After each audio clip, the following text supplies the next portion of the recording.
Hey everyone, hi, Pratik Mandore this side and welcome back to this channel, The Common is Decipher. This is vlog number 2. In vlog number 1, we basically concluded with an interesting fact that when an object has a 4th dimension, the side of that object will be equivalent to a 3D.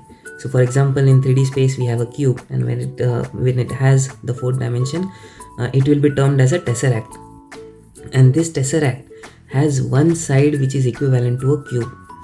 Now the next question obviously will come is, really how should we look at it? How should we visualize it? Are our eyes equipped enough to actually see that object and realize that yes, this is a 4th dimension object? So this vlog basically focuses on that. But again, in order to understand that, we will take some baby steps. We will take references of our 1D and 2D spaces and then conclude if we can really see and perceive these 4th dimension figures. So with that, let's start with the 1 dimension. So we have this line. Now for this line, let's assume that this is single dimension and this line can move only back and forth. There is no 2nd dimension where this line can move in this direction. It can move only in this direction.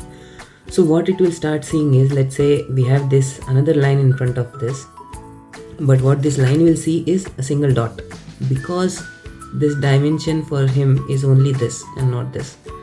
If I decide to move this line up and down, let's say in the 2nd dimension, so if this line moves up, it will still have its own dimension which is in this space. So it will again see a dot here. If it moves down, it will again see a dot here.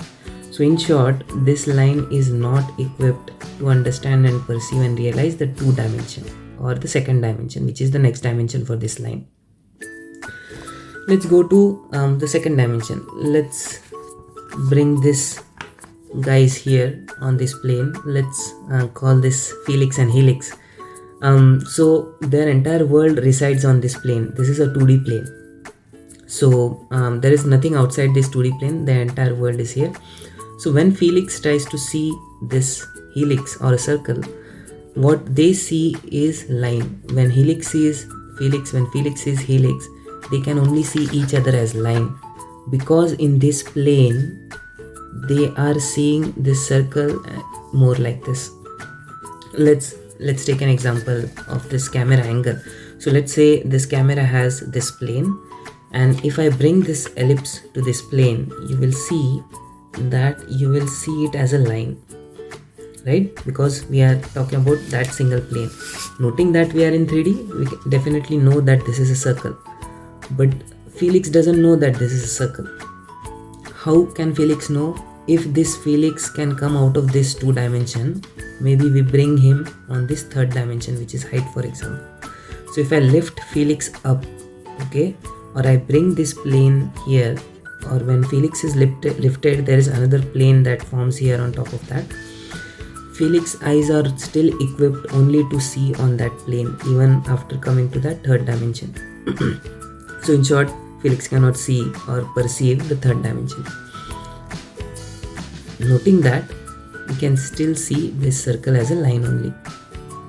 Now, this basically concludes the important point that a person in that dimension can only see up to that dimension, but not beyond that.